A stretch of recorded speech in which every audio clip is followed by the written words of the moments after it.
Business Today in association with Telkom. The Telkom Enterprise provides the secure links to connect our Huduma centers, the ministries, departments, and agencies with which we integrate to our data centers. Telkom Enterprise puts the enter in enterprise. Telkom Enterprise, enhancing business growth. A very good afternoon and welcome to another episode of KTN Business Today, a day after the historic 3.07 trillion shilling budget. We'll be giving you a recap of some of the winners and losers in this year's budget, and I'll also be having an interesting discussion on why the infrastructure sector will be one to watch out for under this particular budget. I'll be speaking to Sylvester Kasuku, who is the Director General at the LAPSSET Authority. He's already with us here in studio. He'll also be telling us why President Uhuru Kenyatta was recently awarded by the Africa Development Bank on matters to do with infrastructure. All that coming up in a short while. And also, we'll be telling you why you'll be paying more when you're going to fuel your car, or how will this affect you when it comes to using public transport. We have all that in the next 1 hour here on KTN Business Today. Let's start you off with a look at some of the top winners in the budget that was read yesterday by CS Henry Rotich. Well, there are the numbers on the screens. Well, among the top winners in this year's budget is in the sector for infrastructure and housing, where they received 3 billion shillings in their allocations for this particular financial year, and recruitment of additional teachers, that is in the education sector, which received a whopping 5 billion shillings. This will be very critical in terms of capacity building for the government that has been trying to increase capitation at institutions of higher learning. Other than that, the technology sector also got a significant boost under the digital literacy program, which received 11.9 billion shillings.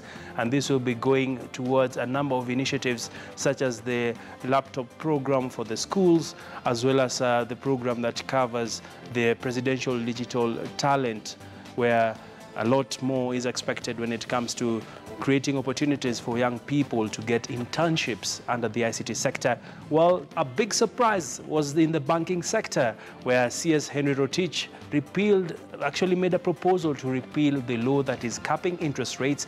On one hand, it is a win for the SMEs who have been locked out of the credit cycle since the rate capping law took off in the year 2015. Over and above that, the big losers in this particular budget are the mobile money transfer services. And this touches on a multiple of Kenyans. Approximately 28 million Kenyans currently are using mobile phones. So they'll be paying an additional 2% when it comes to mobile money transfer services across the networks. And this was towards another initiative that the CS mentioned, that the money that will be raised out of this will be going towards funding one of the items of the big four, that is the universal healthcare. Other than that, Robin Hood tax, which also came through, where we'll be seeing transactions that are touching on any bank-to-bank transactions, they will be getting a fee of 0.05%. So that is a very interesting development, really, especially in the technology space. Well, other sectors that did experience a big lose is in private vehicles above 3,000 cc engine capacity, and these are the fuel guzzlers. To be precise, the 4x4s. They'll be attracting an additional tax of 10%, making it 30%, and of course that is something that did not receive some good feedback from a multiple of the members of parliament who were jeering the cabinet secretary yesterday. Well, another sector that did experience a big loss is in the import duty of iron ore and steel. Well, this is a boon for the local steel manufacturers, as well as it has affected the importers. So we expect to see cheaper prices for steel. This technically means we are likely to experience a reduction in the cost of construction in the country. And of course, this is tied to the housing plan that the government does have.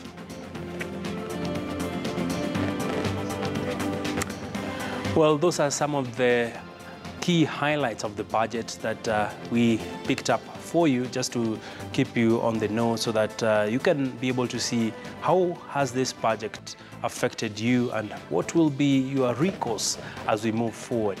Well, something to ponder over, and we'll of course be getting more analysis on this in the coming days. And still staying with matters the budget, well, Kenyans could be staring at tougher days ahead as the cost of fuel shot up in the latest price reviews by the Energy and Regulatory Commission. A litre of super petrol will retail at 108 shillings and 81 cents, up by 1.64 cents. Diesel users were not spared either, as pump prices rose by 4 shillings and 96 cents, marking one of the highest rises since the year began. This will now see a litre of diesel in Nairobi retail at 103 shillings and 60 cents. Paraffin users were the prime targets in the latest revised prices, as a litre of kerosene went up by 5 shillings and 88 cents, while the steep rise in fuel costs has been driven by a rise in cost of imported fuel, which rose by 2.8%.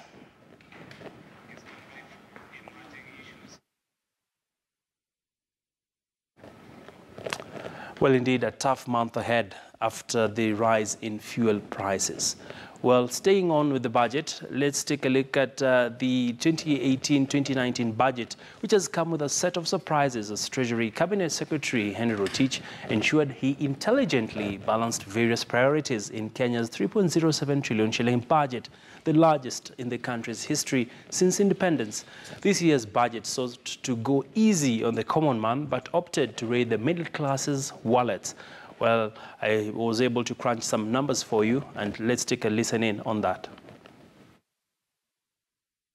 After hours of waiting and heightened speculation, the man of the moment was spotted at exactly 10 minutes past 3. Donning a black suit with a big cheeky smile was 49-year-old Treasury Cabinet Secretary Henry Rotich. Rotich emerged from the corridors of the National Treasury building in hand, holding onto a black briefcase carrying Kenya's 3.07 trillion shilling budget. Immediately after a quick photo session, the CS made his way to Parliament, and without wasting much time, it was down to serious House business. The tax proposals, the intention was actually to support or to provide the necessary incentives for the Big Four agenda to take off. You'll notice that a lot of the tax proposals that we have done is to support or protect manufacturers. Both the East African Custom Management duty that we agreed in Arusha has been designed in a way that we support local manufacturing. Among the surprises that millions of Kenyans were treated to included a tax on mobile money transactions, which rose from 10 to 12%. We have also taxed high-valued transactions going through the banks, through the internet banking and other platforms that are used by the banks to send money.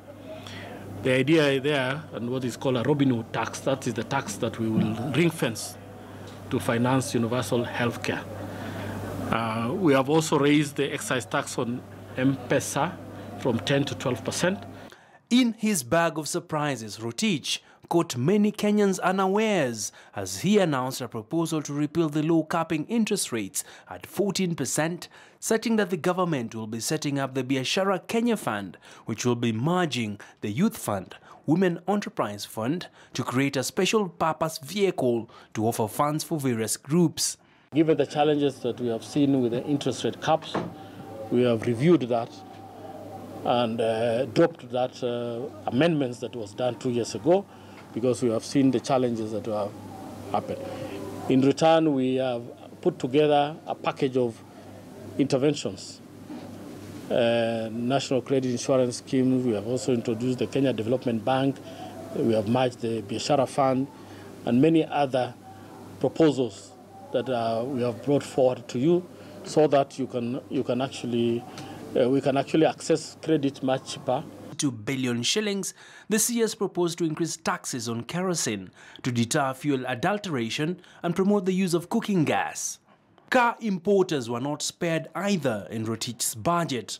Importers of cars above 3,000cc engine capacity will pay 30% import duty as the government reins in on the big cats. We have introduced, to make that tax more progressive, we have introduced a 30% tax for cars which are over 2,500 cc's, so that we can achieve some progressivity on the excise tax. Despite taking on a delicate balancing act, Rotich reaffirmed that Kenya's economy remained resilient and the government was banking on infrastructure to provide the much-needed economic stimulus. Abiagina, KTN News. Quite some radical measures there introduced by the CS, Henry Rotich, and Kenyans continue to elicit mixed reactions around this. Well, let's still continue with the budget issues with some of the highlights of the Kadogo economy, which has for long defined Kenya's low income. Well, here's more on that. Jubilee has promised to create more jobs in the 2018-2019 fiscal year. A promise it made to Kenyans in 2013 and one that has seen minimal, if any, success for the last 5 years. To the contrary, there has been a constant and steady increase in the rate of unemployment among Kenyans. Tuamtaa kama sisi, hatuna kazi wengi wao. Kuna ma single mothers, kuna watu wajiwezi. Sasa the more wanapandisha budget, tunataka tuishiaje kwa hii Kenya. In smaller quantities, here in Korogosho, from soap that goes for at least 10 shillings to chicken products like feet, gizzards and necks that also go for at least 10 shillings each. Locals like Consolata Awor, who has 6 children, are struggling to survive with a constrained economy. Watu wanakula sana juu hii orenge ndio ina bei rahisi. Hatuwezi kufikia kukula kuku yenyewe. Sasa sisi tunafika tu kukula hii juu ya shida. Juu mimi pia nilifikiria niuze hii, nilikuwa ninaishi hapa Korokocho, nikaona ukileta kuku yenyewe hakuna mwenye atachukua juu tukienda huko tunapata na bei kali. But at a time when graft and its associates are threatening to collapse the country's future, many of Kenyans feel that most of the money set aside in the budget is stolen through corruption. Kulingana na jinsi mambo yalivyo katika Kenya, pesa mingi zinaenda kwa NOS na ifanyi kazi. Na tuna vijana wengi hapa nje ambao hawana kazi. Kwa hivyo ni vizuri kama ile pesa inaweza gawanywa. Hata wale vijana wako hapa nje wapate angalau pesa ya kujimundu kimaisha, waweke biashara ndogo ndogo. Maana ile mangaiko mingi iko kwa vijana hapa ni kwa maana hawana ajira yoyote. And 60% of this money would have been allocated to youths so that it helps in enhancing job opportunities, in building industry, which would have helped our nation. And these people who are squandering these funds, I think they should be persecuted. With rent to pay and children to school and stomachs to feed and, well, corruption to finance, millions of Kenyans will continue to live under $1 a day. Brian Obuya, KTN News. Very hard questions there being raised by Brian Obuya in that particular report. And of course, food for thought. Under the Big Four, universal healthcare was also a key area focused on by Treasury Cabinet Secretary Henry Rotich. And let's take a listen in on some of the allocations that will be going towards the health sector. To further expand access to affordable healthcare, I have allocated 2 billion to free primary healthcare, 800 million for health insurance subsidy program, and 2.5 billion for rollout of universal health coverage to 4 counties on a pilot basis. Mr. Speaker, to continue with the initiative of His Excellency the President on universal health care, we have provided a total of 13.7 billion to further support the free maternal health care program and leasing of medical equipment. Mr. Speaker, in view of the increasing cases of cancer-related deaths, early screening and management is imperative. We have allocated 7 billion for leasing of computed tomography scanners equipments, which will help diagnose the disease at an early age, as an early stage, and curb cancer deaths. I've also allocated 400 million for the establishment of the Cancer Institute. Mr. Speaker, other allocations to improve health service delivery include 2.9 billion for doctors, clinical officers, nurses internship program, 11.7 billion for Kenyatta National Hospital, 7.7 billion for Moi Teaching and Referral Hospital, and 2.2 billion for Kenya Medical Research Institute, and 4.7 billion for Kenya Medical Training Center. Indeed, some good news there for the health sector. Better days ahead. When the Cabinet Secretary for Treasury presented the government's budget for the fiscal year of 2018-2019 in Parliament, all eyes were on him to gauge just how much will be allocated to President Uhuru Kenyatta's Big Four agenda, especially the provision of affordable houses and unlocking the housing shortage. Kakamega County is one among many struggling to provide affordable houses, and KTN's William Akoto Lusige has more.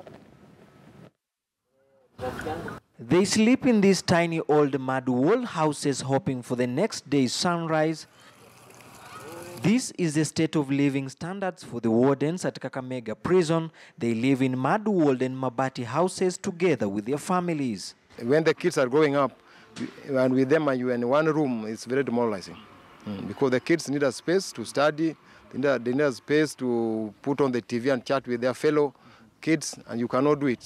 But soon these delicate structures will be demolished after the completion of 60 units, 118 million worth decent housing by the national government, thanks to the National Police and Prison Service Housing Program, in line with one of President Uhuru's Big Four agenda, which is provision of affordable housing. This construction will go a long way to boost the morale of my officers, make them work hard. At least hiyo nyumba itatusaidia for privacy. At least akupe morale ya kufanya kazi kwa sababu unajua tuko peke yako kwa mimi anakusumbua. Kakamega County government is also struggling to house a staff population of approximately 8,000, of whom 6,000 are stationed within Kakamega town.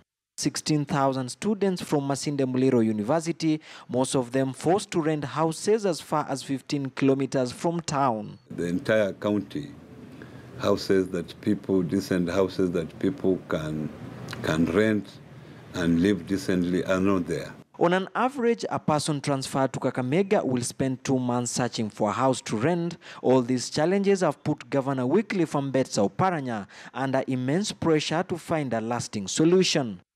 Kakamega town alone has a housing shortage of more than 5,000 housing units, but the county government with other partners have launched affordable housing project, which began in May and expected to reduce the deficit by half once the 3,000 housing units are complete. We want to construct 3,000 housing units, first to offer to our staff. The public will also be free to bid. And the fact that we are giving free land, the cost will be lower. Also, a new construction technology is being used to speed up construction, which is faster and even cheaper. For 1,000 units, according to the two technologies, so within 6 months it should be complete. Because you know, what the reduction, there's more reduction in labor. Once they mold the structure and they pour concrete in those structures, it will move very fast. With the opening up of the 47 counties, there has been huge demand for houses for staff taking up jobs in counties and residential houses for those who view the various counties as the next investment hubs.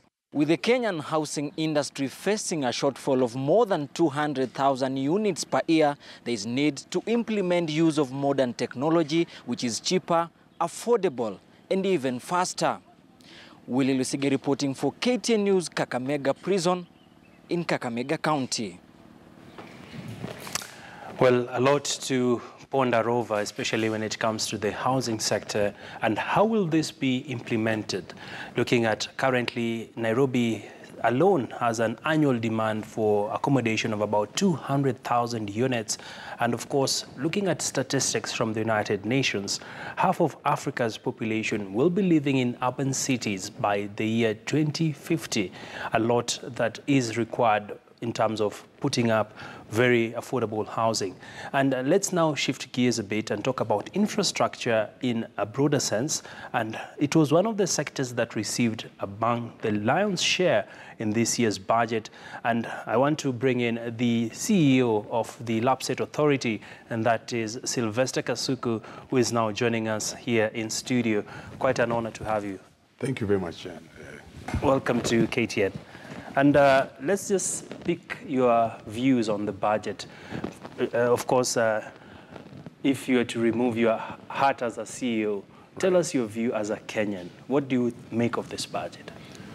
Definitely, I would say that the budget was fair enough, considering that we have a lot of pressing needs as a country.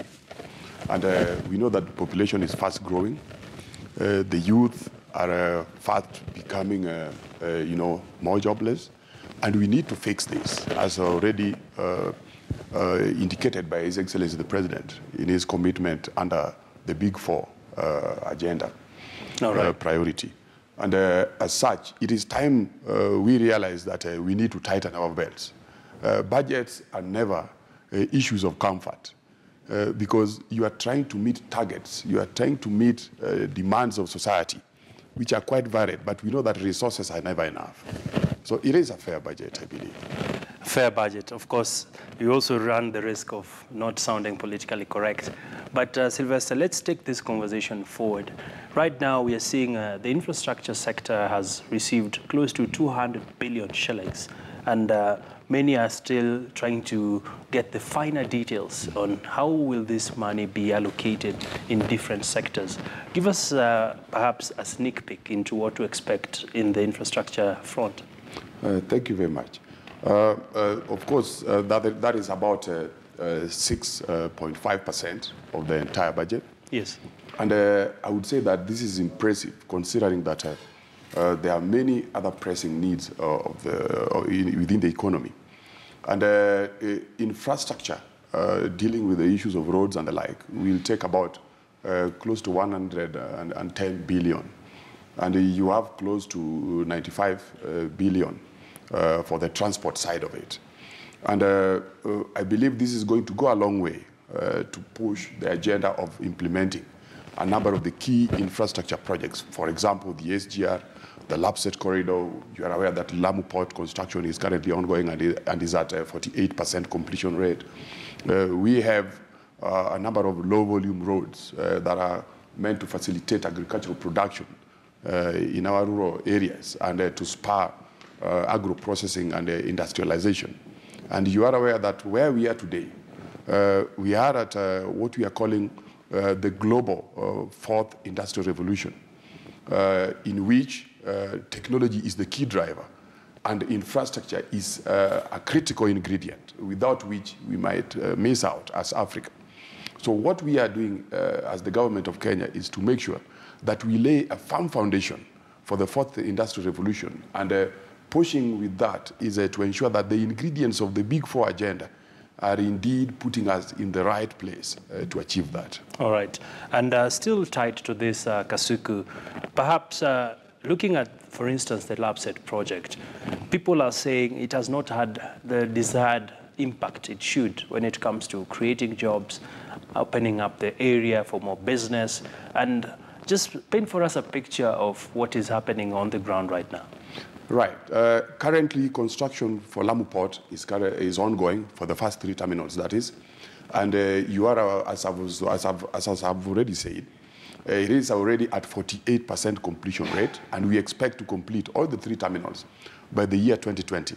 As we speak, the road between Isiolo and Moyale is completed. That's over 500 kilometers. And on the Ethiopian side, we have another 500 kilometers being completed, so that we have a seamless corridor all the way to Addis Ababa. The road between Lamu, Garissa, and Isiolo is currently at a financing stage, and we expect that by 2021, the road will be ready. The road between Lokicha to the border with South Sudan is currently under construction, and we expect that by 2021, we will be through with that.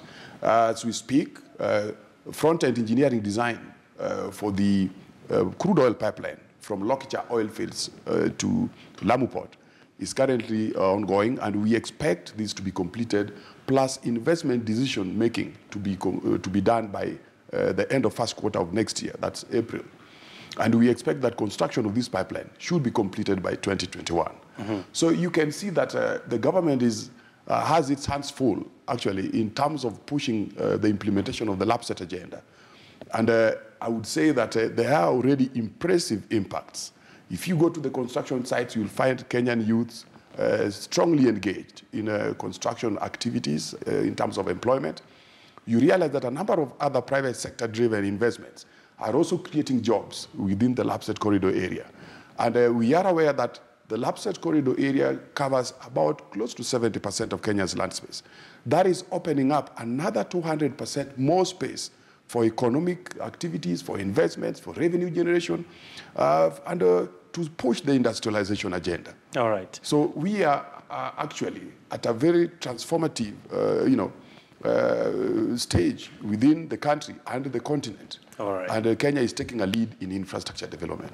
Of course, I'll try to get a better breakdown from you in terms of the actual jobs that LAPSSET is envisioned to create, for example, and also to hear from you, how will other regional economies benefit out of this? Just hold your thoughts. We want to go for a quick commercial break. Right. And we'll be still staying on with Sylvester Kasuku to get more insights into the infrastructure bag that has sort of actually taken on many African countries, a lot of presidents trying to push the infrastructure agenda. We'll also be discussing the award that President Uhuru Kenyatta recently received and what this means for Kenya.